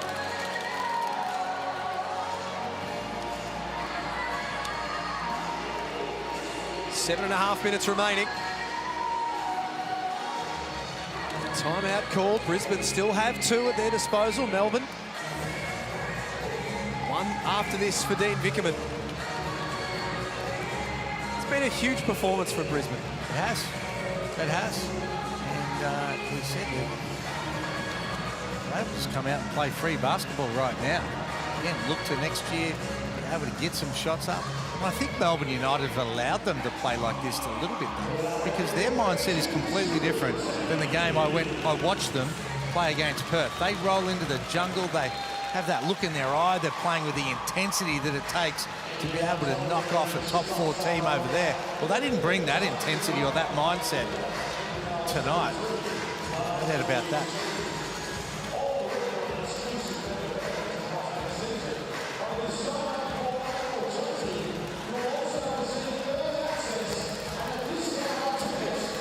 Saturday night basketball in the Hungry Jacks NBL. Danny Minogue, front row, enjoying the action. There's Jenna O'Hay, the former Australian captain who's now retired, enjoying the action as well. We hope you are. The Brisbane Bullets are making life very difficult for the ladder leaders. Baseline. We always thought, well, I always thought, and as I said in the introduction, this game could be tricky. Yeah, they've got some players out, but they're not the major key players that were necessarily going to have an impact, and they've still got enough out there to trouble teams offensively. And even though it's a relatively low-scoring game, it's been that type of play from Jason Cadee and the way in which Brisbane have been able to find ways to score. 20 points and 6 dimes for Jason Cadee. He needs to have the ball in his hands for the rest of this game, as Daly can't make that one fit. But I expected Melbourne to take care of this game, because I thought they'd be methodical in their approach. I thought they'd be hungry to be able to consolidate that top spot.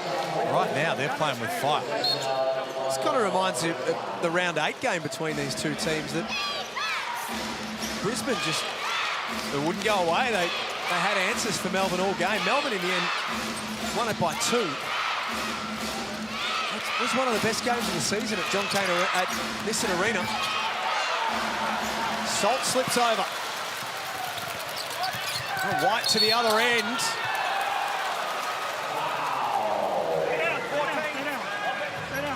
Cadee's An offensive foul. doing it both ends. This time, sacrificed his body and just plants his feet. Was his feet inside the... No. Or out? No, really good defensive play from Jason there. It's almost that time. Got to go back to Chris Goulding. 6 minutes to go. He's got 4 fouls. Smart enough to be able to play through that. Yeah, I agree. Because right now, here he is. Got to find points. Try and find a way to improve on that 34% field goal shooting. And now, if you're Brisbane, though, you've got to recognise the fact that Goulding's got 4. Go at him. Go at him. Yep. Got to be able to work him off screens and then look to be able to try and get a piece of the paint, try and attack off the dribble, get him fouled back out.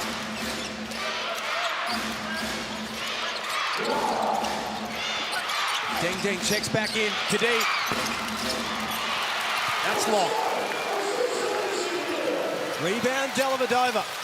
Melbourne with a chance to tie it up or take the lead back. This trip down the floor.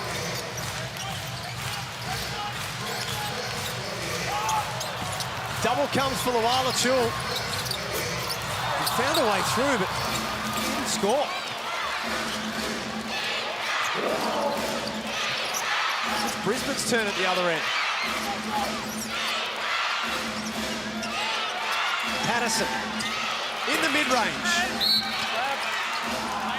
Daly, I think it's with the push in the back on that rebounding contest. Just in there, knew he's outside and was behind. Thought he could get away with a little shove in the back, but was picked up. Dean Bingaman decides to give... Well, strange time to be taking Daly out of the game, I would have thought.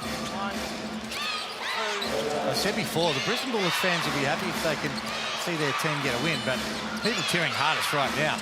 Sydney Kings fans and their players will be sitting there watching here, barracking for the Brisbane Bullets. Oh, dear. Because they get a little cheapy there, maybe. Ariel Hukporti says no. Illy lays it up. Brilliant. Tied away at 69. 4-point play, because that should have been 2 down the other end.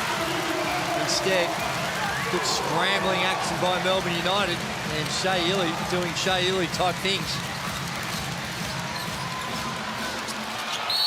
And Patterson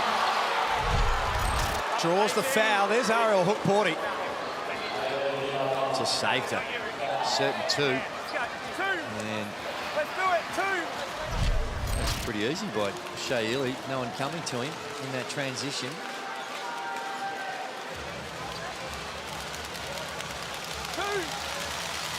Averaging 16 points a game this season, Lamar Patterson. 4 rebounds, 4 assists. What do you think, Drewy? He'll be in the league next year? It's going to be an interesting one. I think it's a big decision they have to make. And no, I don't mean, let's say he's not with Brisbane. Is anyone else picking him up next year? Possibly. I think possibly because of his experience, and you're always looking at the upside. And I think a lot of it will come down to the economics of it.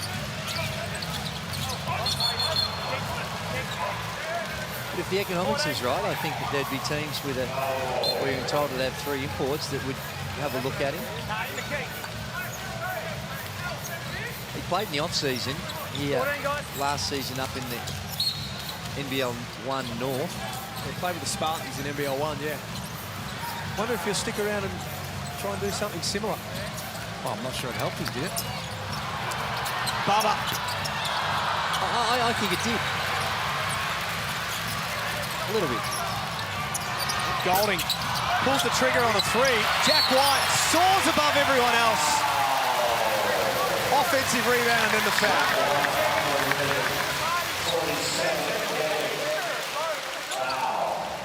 Eight from 35 from the 3-point line. Melbourne United, 22%.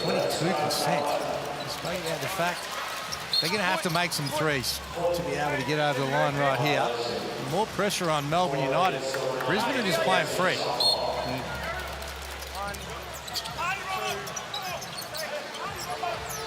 They've kept Brisbane to a reasonable number.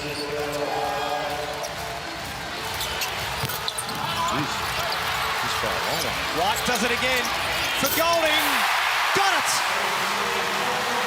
That's what he's capable of doing.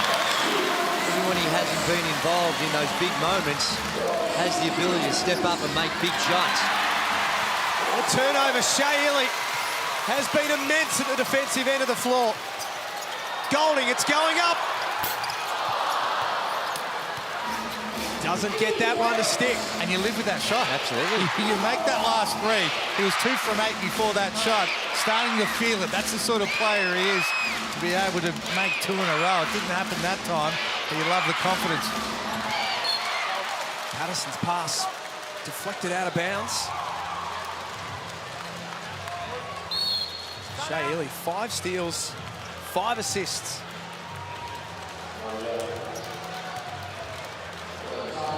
Nine points to go with it as well.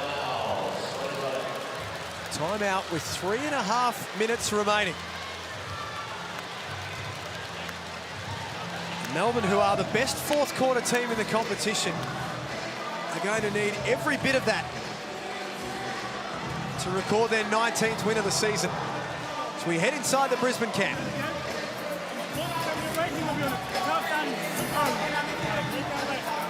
Tanner, you're cutting hard to the corner, all right? LP, give him a look. There's nothing there. You guys are coming to screen. Jace, you're coming over the top like this. If he plays you over the top, you're going to cut back door, all right? Nelson 4, all right? Good. Once that's happening, when we go thumb down, this is going to be our Spain action. Thumb down is our Spain action, all right? Guard is here. 5 is sending the on ball. Guard is setting the back screen for the 5-man rolling to the basket. All right, thumb down. Nelson 4 here. First season in charge, James Duncan. Previously with the Sydney Kings as their lead assistant. It's been a challenging first year for him. The Bullets have probably just about any team in the competition. When COVID hit the Bullets, it absolutely tore through them. And every team has had their challenges this year. I'm sure they would have loved to have had more than 12 games out of Nathan Sobey as well. Golding did well not to give away his last foul.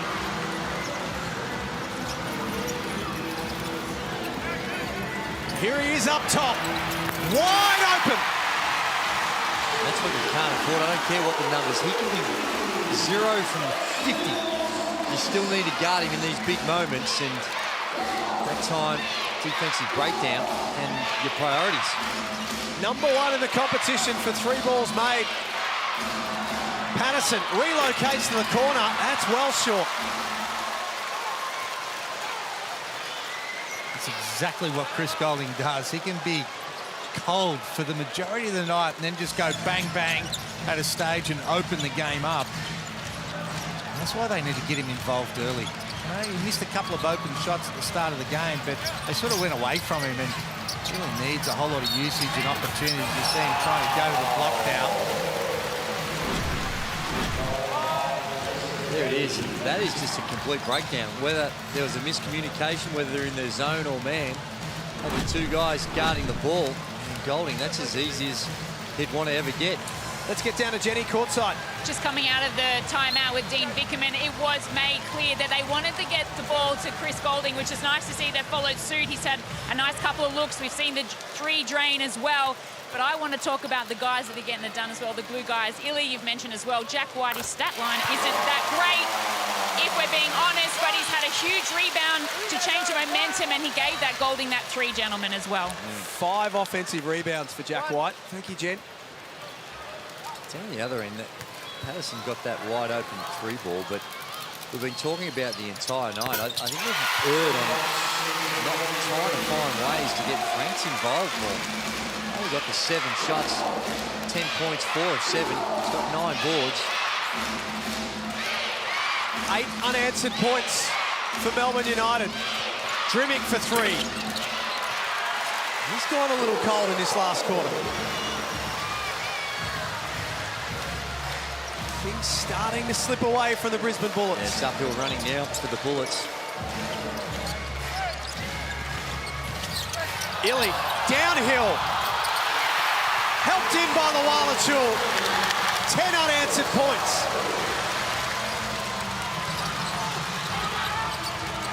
Kadee fires away. That's hit the side of the backboard. It's starting to unravel late for the Bullets. As gallant as they've been.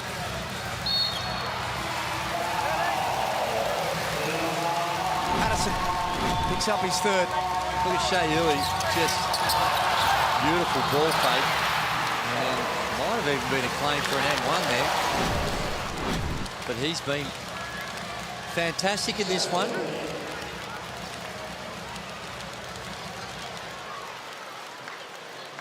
Equal biggest lead in the game right now.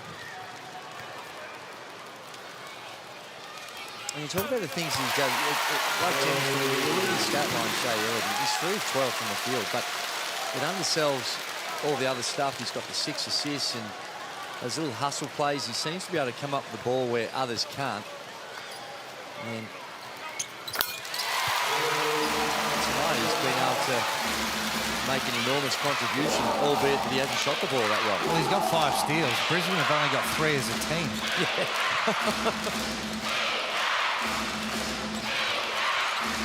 Not that long ago, Brisbane led by 1. In the space of a quick couple of minutes, they trail by 10. Oh, that'll help their cause.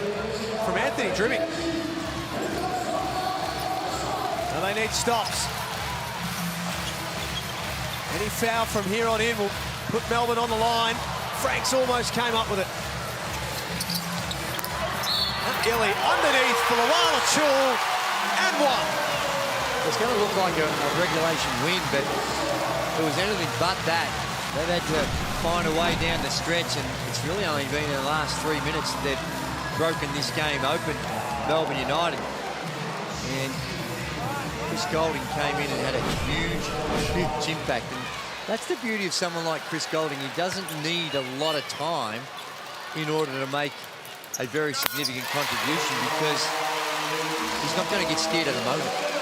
And this was one of those games where the moment was getting a little bit tougher for Melbourne United as Ding just blazes away, pushing the back, goes underwater. But Chris Goulding being able to make those big shots, hammering big time. What he does. He's a big-time player. Breaks the game open.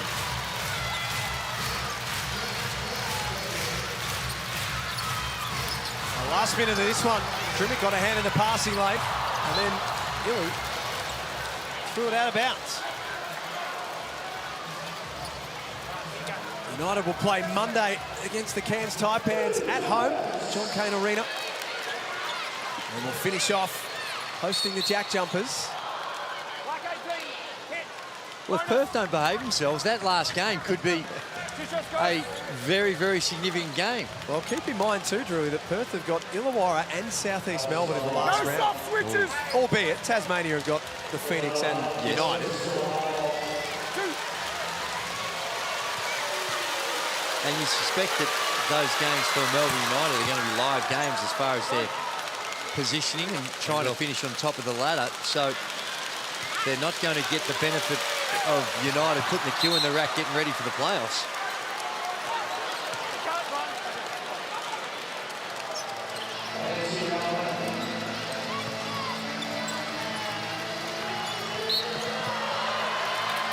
Ding got his money's worth. Foul. Illy will walk to the other end of the floor to shoot free throws.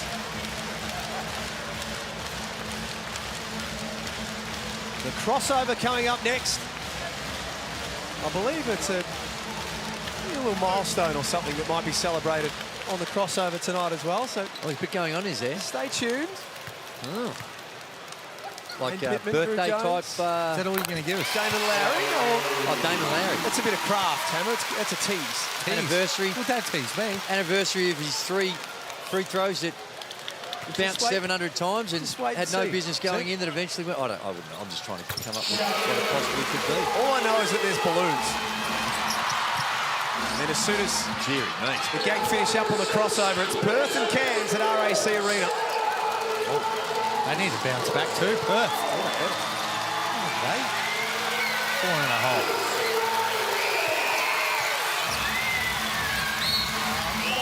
Goulding fouled by Patterson.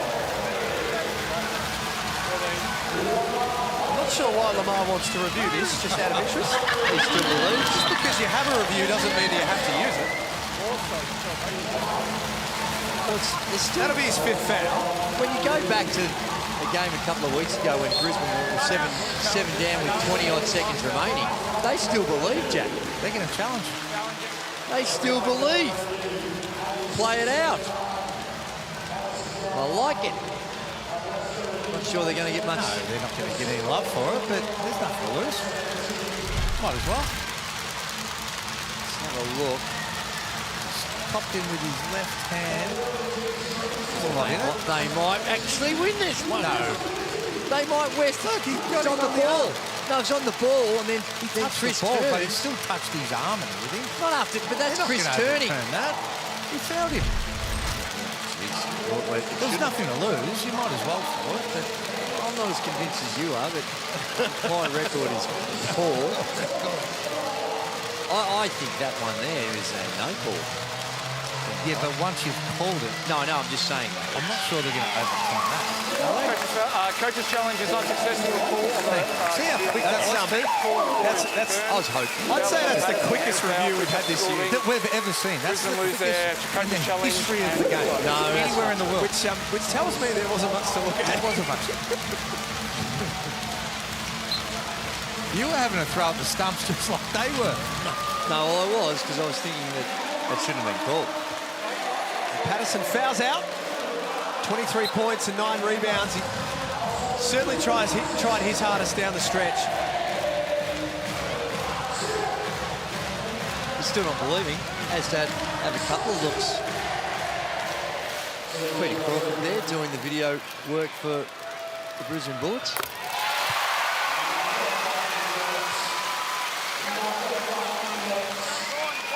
He could drop a trifecta too, couldn't he? Oh, my word, he could.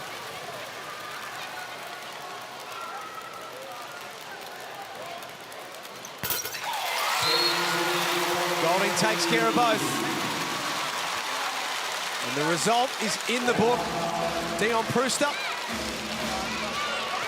Will Hickey checking in for the last 30 seconds of the game.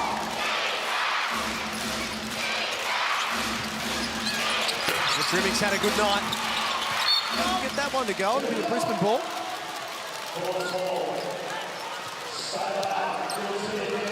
For who they had out and the amount of players that they had out, for the Bullets to be in it down the stretch is a huge performance from them, Hammer. Yep, they did well. What about that? About the fact they had 4 guys that could put some points on the board, and they did exactly that. Patterson with 23. He had 20, but he had 6 dimes as well and 6 rebounds. Franks was a little bit slow to the party. Had he stepped it up, they may have been able to force him a little bit more. Finished with 10 points, and Anthony Grimmett was good tonight. 19 points, 4 from 9 from the 3-point line. Franks just didn't get enough looks, 4 of 7. Patterson was 8 of 20. So Patterson, he wasn't bashful. Yeah, but he needed to be as well. I think Franks needed to have a leaf out of his book a little bit and go and make a few things happen. They get burgers at the end. Pull your car in via Hungry Jack's on the way home. Melbourne basketball fans, the code word is cash. 100% you know where Drew's going after the call, don't you? Well, it's free, so he'll be there. Nice cheeseburger just for the ride home. 88-79. Melbourne solidify their spot on top of the table. They did it the hard way tonight. Well, they did. They had to work for it. Brisbane Bullets came out all guns blazing, playing really up-tempo, but as we suspected, their ability to play at that level the entire game was always going to be in question, and they just weren't able to do it. And in the end, Melbourne United, they just kept it ticking over. What they had 45 at half-time, so they basically had similar halves, and Brisbane Bullets not able to keep that firepower and that offensive pressure, and their numbers started to taper. They only ended up at 27% from the 3-point line after a blistering start, so it just fell away for them, but we give them full credit. Full credit for playing it out, not a lot to play for, and found a way to make this game more competitive than what most people would have thought before the tip. 27-18 in the last quarter was enough to see Melbourne home. Yeah, we said Dean Vickerman would be turning up the defence in the second half. They did exactly that to hold Brisbane Bullets. It's only 79 points. They hold teams to an average of 80, so right on point. Quality shone through in the end. They had a whole lot to be able to play for. They had to turn it up. Took a lot longer in that game to turn it up than what we actually expected. And no one played more than 24 minutes, so I think that Dean Vickerman, this game and even the next, that they'd be pretty keen just to share the minutes around, make sure, limit the chance for people to get injured and still come away with a win. Let's get down to Jenny's screen. Guys, I'm here with Foot Locker player of the game, Shay Illy. Shay, great game from you, but let's talk about Brisbane. They've been undermanned all week, had 6 players to train. They made you earn this win. Oh yeah, they came out fighting. You know, they threw the first punch, and you know, we took it on the chin late in the game, but you know, they stunned us with the zone that they played. You know, we found a way to win, but yeah, we need to work on that for sure. In the fourth quarter, it was made known that you wanted to get the ball to Chris, and he came up big in the stretch. It must be nice to have him at your disposal. Yeah, for sure. He's the best scorer in the league, and you know, we need to find him down the stretch, and you know, he'll put it in the hole like he did tonight. And obviously you love playing with Dean Vickerman. You had a great game tonight. You're the glue guy. You get it done. What's next for this team? Yeah, our next task is Cairns, and you know, we're going to come out fighting. You know, their season's over, but you know, they're going to come out fighting like Brisbane. And, Defensive player of the year. Absolutely. Hey, little one, do you think Daddy's a good player? Do you think Daddy's a good player? Oh, wait, let's fix that nose. Oh, hang on. Yeah? She doesn't have COVID, but she thinks her dad's pretty good. Oh, good. Back to you guys in the studio. Oh, good. She's got a couple of boogers, though, but one thing's for certain, her dad is a serious player, and he may very well be in the conversation for Defensive Player of the Year. Oh, he's outstanding. He plays a critical role. Not always going to put a whole lot of points on the board, we know that, but his hustle, his ability just to be able to shut someone down. We saw him do it to Bryce Cotton only last week or the week before. He can totally take someone out of the game. 5 steals tonight's outstanding. His ability to find the open man with 7 assists as well, and he's going to be critical come the end of the season in there. Chances to be able to go back-to-back. Let's get back to Jenny. Hopefully no boogers this time. Yeah, absolutely. No boogers in Chris Golding's nose, especially in the fourth quarter. Don't worry, Chris. Well, actually, you don't understand this. But I don't want to talk about you. I want to talk about Shay Illy. How important is he to you guys in terms of trying to win this championship? He's our motor. He does things that no one else in the league can do. So, you know, that game was in the balance there, and just pure Shay Illy stuff. He was able to affect the game and get it back on our terms, and allowed some other guys to do what they needed to do. But yeah, he's a massive part of how far we go. In terms of your game, obviously didn't see the ball a lot in that first half, but down the stretch, it was nice to get some touch and find the bottom of the net. Yeah, I was bad. I was angry. I was a grumpy old man. You actually kicked the sideboard, didn't you? No, I did not do that. But yeah, I knew, you know, their zone, there wasn't a hell of a lot to it, but it was giving us some serious problems, and it was giving us some shots. So when I went back in, I just wanted to be aggressive and be confident in the threes that presented themselves, and made a couple down the stretch. Good luck against Cairns on Monday, mate. Great to see you hit some form at the end of the quarter. Thank you. Congrats. 13 points he finished with. Chris Golding, a couple of really important threes late in the game. Well, they were, and he needed them. That was at a time when the game was still very much in the balance, and he has the ability to do it regardless of how he's shooting or how he's playing. He has tremendous self-confidence, and I think also United have some great confidence in him down the stretch. We're going to come back and wrap it up after this. Melbourne United winners 88-79.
It's win number 19 for Melbourne United, but it was one that they really had to work for. Winners 88-79 over the Brisbane Bullets, and it was really only in the fourth quarter and late in the fourth quarter, Hammer, where they were able to get some separation. Well, the quality came through, and they needed to be able to get this win. Obviously, Brisbane weren't playing for much.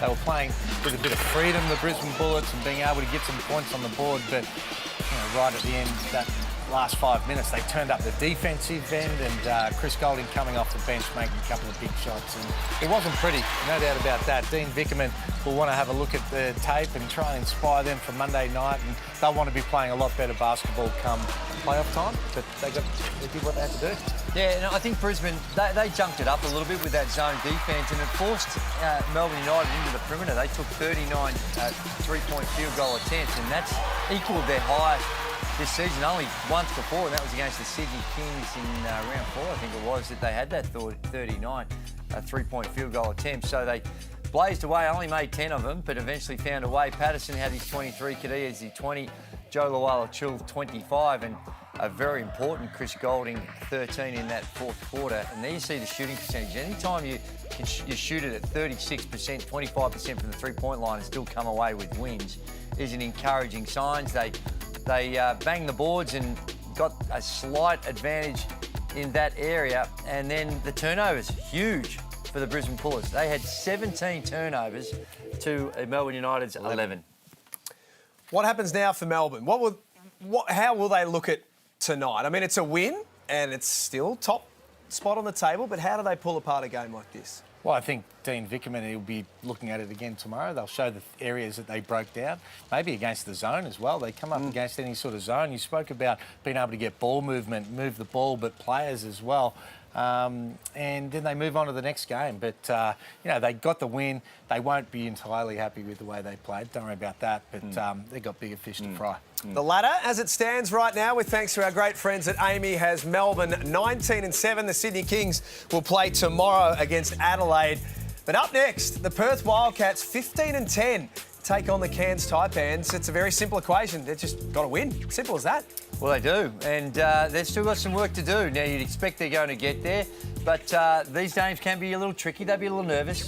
The crossover's coming up next. A little something special planned, I'm told, and then we'll be back in half an hour for the Wildcats and the Taipans. You're watching the Hungry Jacks NBL.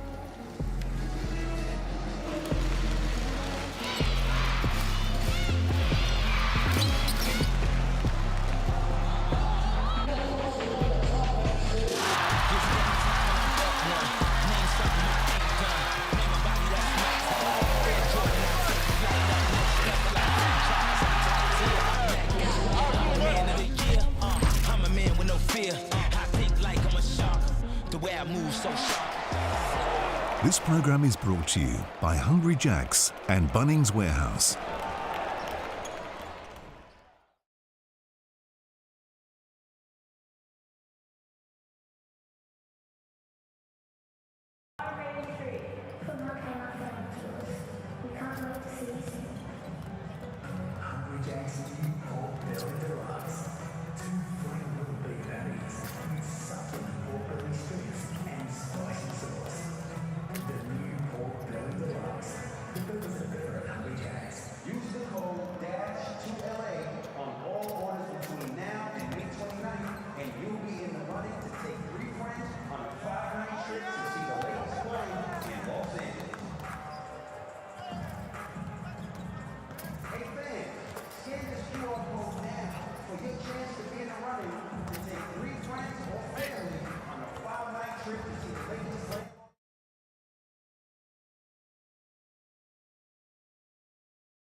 This program is brought to you by Hungry Jacks and Amy. Locker room hype, get ready for the drop.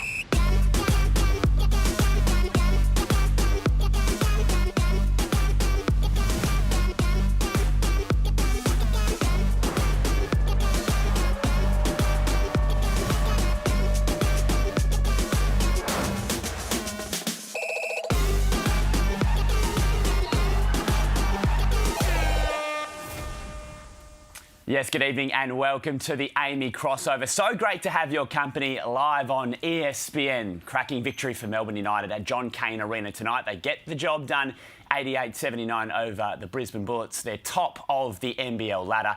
We're going to break down all of that from John Cain Arena, and we're going to the jungle a bit later for the Wildcats and the Taipans. But before we get to that, let's introduce Kane Pittman and Damon Lowry. I'm your host, Drew Shuey Jones. Great to see you guys. Yeah, good to see you too, Drew. And that was a needed win for Melbourne. There's still time for things to go wrong for United. But I actually wasn't able to focus on the game today. And in fact, I've had one of the least productive weeks of my adult life, Drew.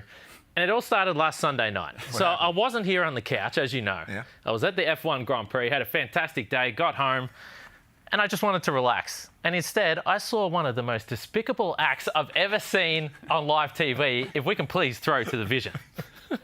But the amount of media here, the amount of people in that area. Ricardo! Oh, he's all right, well, we better let this happen. Would it be a cross about Daniel Ricciardo without a shoey? Yeah! I don't think so. Not sure, mate, that wasn't the smartest move, Aaron. But anyway, we go with it because crowds are back at the Australian Grand Prix. Now, Drew. Wow. As I said, I was at the Grand Prix on Sunday, and it was that hot and I was that sweaty. At the end of the day, I actually threw my shoes and socks in the bin. That's how disgusting they were. And you're drinking from a random's shoe. That is absolutely filthy. You know, live TV, sometimes you have to make split-second decisions. Those shoes look pretty new to me. They look fresh out of the box as far as I'm concerned. Now, I just brought this along with me. I've got the water. And I've got the shoe, just in case we want to get a little bit funky a little bit later on. He was prepared for this. I've got the props. I just understand the character of the people on the couch over there, and the opportunity to have a crack at me. You weren't going to pass that up. That was my view. But that's over 120,000 views on my social media page. So that's clearly, apart from the Amy crossover, the best thing that's ever happened to me. You know what? It also led to the Who Ya King. Oh. Now, I don't know if you've ever called yourself as a journalist or a host, and it's 150,000 people tuning in, and here you are, and all you have in the background is people trying to just get their head in. Yeah. Just trying to steal a little bit of limelight. Just notice me. There it is. Look at Drew with the side eye. But I want to give a hoo-yah to Paul DeResta. Hey, Paul, we don't know each other, but great job being very professional when there's clearly a little meerkat to your side trying to steal your shot. Paul DeResta, hoo-yah, big fella. Drew, fair dinkum. He's missed another shot. Not enough airtime on the weekend or what? Okay, so that's pretty good.